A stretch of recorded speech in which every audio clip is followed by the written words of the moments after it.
Hello everyone, my name is Bree, and if you've made it this far, you've reached the B-side.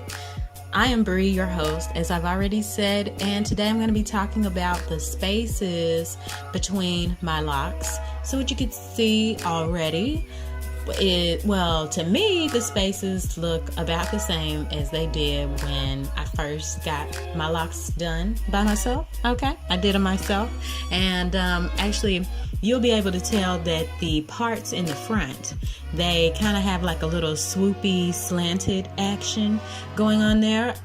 That was definitely intentional, so I just wanted it to fall like kind of in my face or something, which I'm not really sure if it makes that much of a difference now, but I still like the parting. I think it's unique, and that's what's going on there. You can see my little baby lock there. I have baby locks on either side of my head where my temples are, and those are very, very hard locks to keep up there because they keep wanting to slip away, but I'm very vigilant about them, so I just make sure I keep putting them up so that they don't come down.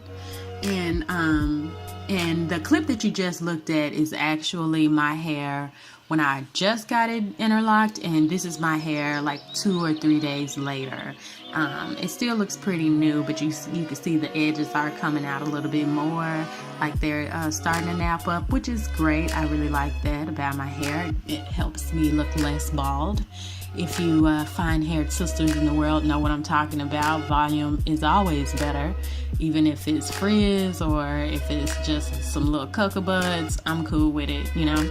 But anyway, I'm just trying to show you that swooping action that I have. Ebony Roots asked the question about, you know, whether I am going so long in between my interlocking because my hair, do I find that my hair is thinning from interlocking? And I don't think my hair is thinning. I don't think it's thinning from interlocking especially. The reason I'm taking so long in between my interlockings is, girl, I work 6 days a week and I go to school, so I do not have time like I used to have time to do my hair.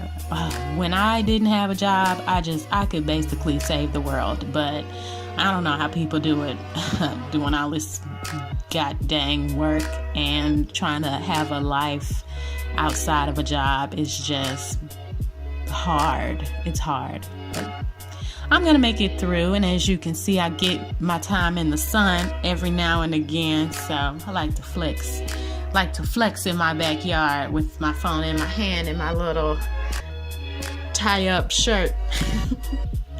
Okay, anyway, if you have some questions about my hair or about anything else you want to ask me, just ask me because I would like to hear from you. All right, bye this time, for real.